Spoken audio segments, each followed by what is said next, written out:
Now let us see this question again. This is actually a slightly difficult question, लेकिन आपको बड़ा आसान लगेगा.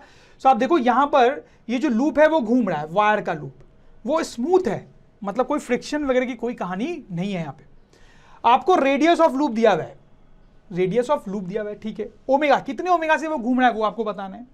मास 5 kg. किस चीज का मास? आप देखो इसमें एक बीड आपको दिख रही है, उसका मास 5 kg है बेसिकली. अच्छा, आप यहां पे नोटिस करो कि ये जो बीड है वो घूमते टाइम वायर के साथ घूम रही है, लेकिन वायर पे स्लाइड नहीं कर रही है, वायर पे स्लाइड नहीं कर रही है, सिर्फ वायर के साथ घूम रही है, ठीक है. थीटा दिया हुआ है 37. अब ये थीटा क्या है? तो देखो इसको अगर पॉज करो तो बीड को अगर आप लूप के सेंटर से ज्वाइन करो और फिर वर्टिकल लाइन के साथ वो जो एंगल बना रही है दैट इज 37 थीटा, राइट. तो ये सारी इंफॉर्मेशन दी हुई है. क्या हो रहा है आपको समझ में आ रहा होगा. आपको ओमेगा निकालना है, तो वीडियो को पॉज करके आप इसको निकालने की कोशिश करें. आई एम श्योर कि आपने ट्राई किया होगा. अब मैं आपको बताता हूं. तो इसका एफबीडी हम बनाएंगे, तो उसके लिए मैं यहां पे इसको बना लेता हूं. तो ये मेरी बीड हो गई. इसका एफबीडी बनाएंगे तो कौन कौन से फोर्सेस लग रहे हैं इस पे. नीचे की तरफ mg लगेगा. अच्छा, ये जो वायर है वो इस पे इधर की तरफ नॉर्मल रिएक्शन लगाएगा, राइट स्टूडेंट्स, ठीक है, सरफेस के परपेंडिकुलर. सही बात है. अच्छा, और तो कोई फोर्स इस पे लग नहीं रहा है. अब इसका एक्सीलरेशन किधर है? आप ध्यान दें, ये जो बीड है वो एक सर्किल में घूम रही है, और वो सर्किल कैसा है, कौन सा सर्किल है वो आप देखो. फिर से इसको घूमता हुआ देखो. बीड किस सर्किल में घूम रहा है? बीड जो है इस सर्किल में घूम रहा है. आप ध्यान दे सकते हो, आप देख सकते हो. तो बेसिकली ये सर्किल है, तो उसकी सेंटर की तरफ इसका एक्सीलरेशन होगा, समझ लो. तो इस बीड का एक्सीलरेशन इधर की तरफ है. ये इंपॉर्टेंट पॉइंट है. यहां पे लोग कंफ्यूज हो जाते हैं कई बार. इस बीड का एक्सीलरेशन इधर की तरफ बता देते हैं, ठीक है. उनको लगता है ये भी तो सर्किल का सेंटर है, बट वो तो वायर जो सर्कुलर है आपका यहां पे उसका सेंटर है ना. एक्सीलरेशन इसका किधर होगा? ये एक सर्किल में घूम रहा है, वो ये सर्किल है, उसके सेंटर की तरफ इसका एक्सीलरेशन होगा. समझ में आई बात, ठीक है. अब किस फोर्स का कंपोनेंट करेंगे आपको ये भी समझ में आ रहा होगा कि वो नॉर्मल रिएक्शन है जिसका कंपोनेंट करना है. तो आप देखो यहां पर अगर वर्टिकल लाइन बनाए तो ये एंगल थीटा हो जाएगा बेसिकली 37. तो ये हो जाएगा n cos 37 और ये n sin 37, राइट. अब क्या करेंगे, इस डायरेक्शन में इक्वेशन लिखेंगे.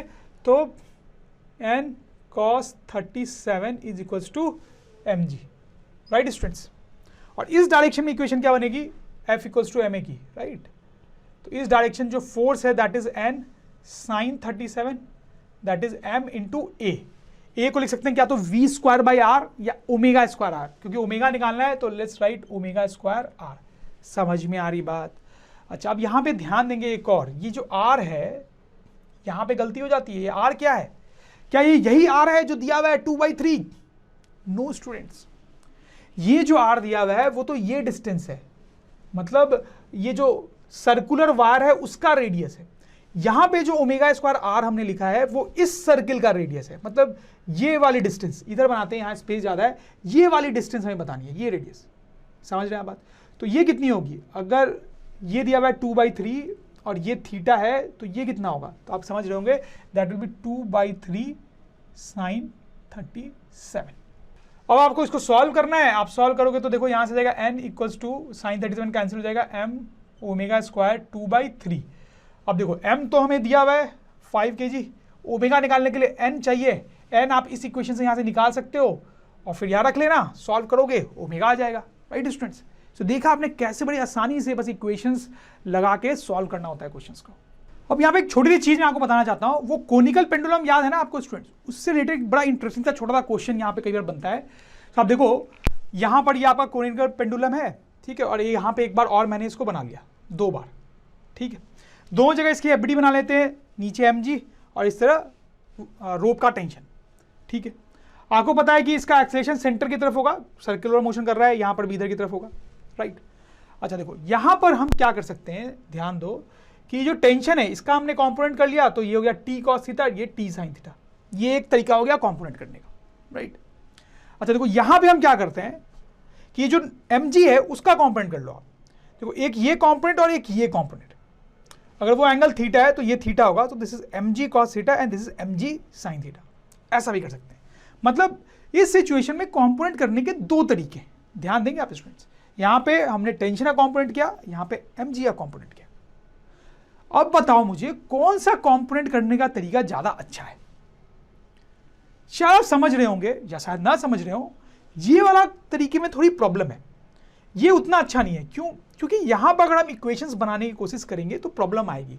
क्यों? आप देखो, क्योंकि आप कंपोनेंट करने के बाद आपके पास फोर्सेस क्या तो इस डायरेक्शन में है, क्या तो इस डायरेक्शन में है, लेकिन आपका एक्सेलरेशन इधर है। मतलब कंपोनेंट करने के बाद फोर्सेस एक्सेलरेशन के पैरेलल या परपेंडिकुलर नहीं है। तो अगर आप इसको सॉल्व करने चाहोगे ना यहाँ पे, तो बड़ी कॉम्प्लिकेटेड हो जाती है। ये गलत नहीं है कंपोनेंट करना, बट इसके आगे सॉल्व करना बहुत कॉम्प्लिकेट हो जाता है। इस केस में देखो बड़ा आसान है। कंपोनेंट करने के बाद आपके फोर्सेस इस डायरेक्शन में है या इस डायरेक्शन में है, तो वो क्या तो एक्सेलरेशन के पैरेलल है या उसके परपेंडिकुलर है।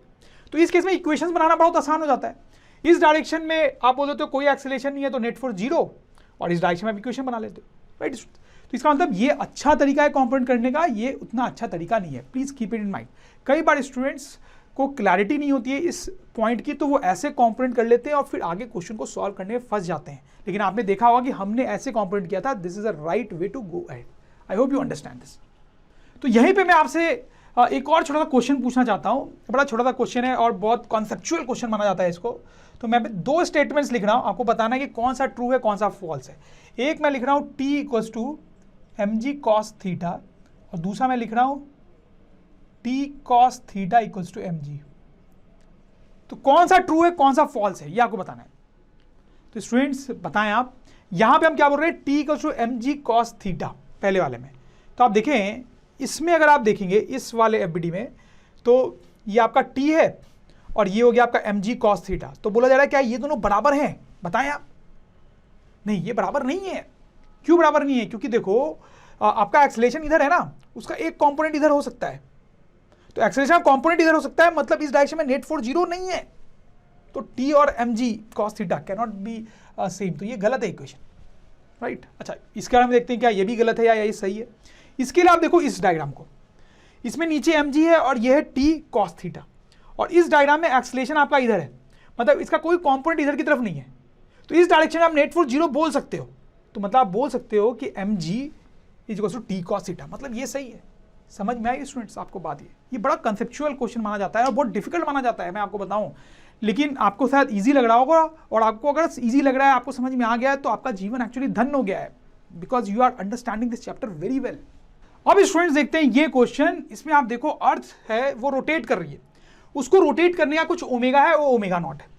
आप जैसे देख सकते हो कि 2 लोग इस पे खड़े हैं, एक इक्वेटर पे जो कि सर्किल में घूम रहा है अर्थ के साथ आराम से, और एक वहां पोल पे, राइट।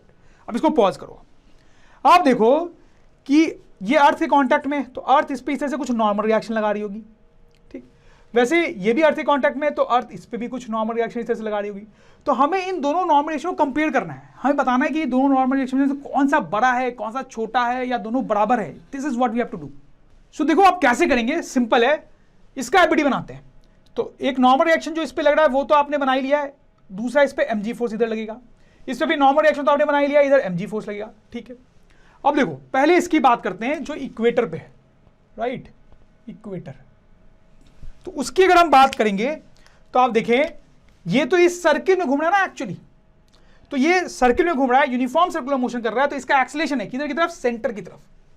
तो इसकी इक्वेशन क्या बनेगी, इसकी इक्वेशन बनेगी F इक्वल्स टू ma से हमारे पास F इक्वल्स टू ma। तो इस पे जो नेट फोर्स इधर की तरफ लग रहा है that is how much, that is mg minus n equals to m into a। और एक्सेलरेशन कितना होगा स्टूडेंट्स इसका, उसको लिख सकते हैं v स्क्वायर बाय r या ओमेगा स्क्वायर r। तो लिखेंगे इसको ओमेगा स्क्वायर r क्योंकि आपको ओमेगा दिया हुआ है, omega square r, right students. तो यहां से आप देखो आपका नॉर्मल रिएक्शन आ जाएगा mg minus m omega not square R, right students. तो ये नॉर्मल रिएक्शन की वैल्यू आ गई इक्वेटर वाले आदमी के लिए। अब बात करते हैं उस आदमी के लिए जो पोल पे है, उसके लिए देखते हैं कि नॉर्मल रिएक्शन क्या होगा। देखो पोल वाला जो आदमी है, देखा जाए तो अर्थ के साथ साथ वो भी घूम रहा है, तो उसके लिए इक्वेशन अगर हम लिखेंगे तो उसके लिए इक्वेशन बनेगी once again F equals to ma से mg minus n equals to m into a को क्या लिखेंगे स्टूडेंट्स, ओमेगा स्क्वायर r। अब यहां पे कैच ये है जो आप समझ रहे होंगे कि ये जो है वो जिस सर्किल में घूम रहा है एक्चुअली उसका तो रेडियस ही 0 है। ये तो इक्वेटर पे था, ऐसे बड़े सर्किल में घूम रहा है, लेकिन ये जिस सर्किल में घूम रहा है उसका रेडियस 0 है, तो this whole term will actually become 0। तो यहां से हमारे पास आ जाएगा कि normal reaction in this case is equals to mg, right. I hope you understand this.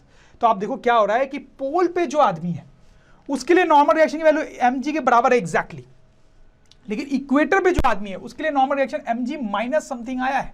तो क्लियरली आप समझ गए हैं कि यहां वाला नॉर्मल रिएक्शन बड़ा है और यहां पर जो नॉर्मल रिएक्शन लग रहा है वो थोड़ा कम लग रहा है, mg माइनस समथिंग ना, तो वो कम है, राइट स्टूडेंट्स। तो आपने कंपेयर कर लिया दोनों नॉर्मल रिएक्शन को।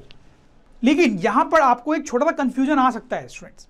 जनरली जब हम एफबीडी बनाते हैं कहीं पर भी तो हम क्या करते हैं, हम बोलते हैं कि कोई आदमी अगर इस तरह से ग्राउंड पे खड़ा है तो उस पर नीचे mg लग रहा है, ऊपर नॉर्मल रिएक्शन लग रहा है, और हम जनरली इस n और mg को बराबर बोल देते हैं, ठीक है। जनरली तो हम ये काम करते हैं। लेकिन अभी हमने देखा कि अगर आदमी पोल पे खड़ा है तब तो n और mg बराबर आ रहे हैं, लेकिन अगर वो इक्वेटर पे खड़ा है तब वो एक्चुअली बराबर नहीं है। तो अभी तक जो हम ये करते आ रहे थे क्या वो गलत था, राइट? ये डाउट आपके दिमाग में आना चाहिए। देखो थोड़ा सा ये गलत तो था, क्योंकि हमें कभी पहले ये नहीं दिया होता था कि आदमी पोल पे है या इक्वेटर पे, तो वो कहीं भी हो सकता था, तो हो सकता था वो इक्वेटर पे भी था, तो उस केस में तो ये सीन होगा। लेकिन हम तो ये लिख रहे थे, तो थोड़ा सा ये गलत था। लेकिन हाँ, यहाँ पे कैच है। अब देखो हमने निकाला normal reaction is mg minus this, लेकिन ये जो क्वांटिटी होती है ना ये बहुत ही स्मॉल है। अगर हम नंबर्स रखेंगे ना तो ये बहुत ही छोटा आता है। क्यों? क्योंकि ये जो ओमेगा नॉट है ना यहाँ पे, ठीक है, ओमेगा नॉट जिससे अर्थ घूम रही होती है, ये बहुत छोटा होता है, उसी कारण ये बहुत ही छोटा हो जाता है। तो आप समझ सकते हैं कि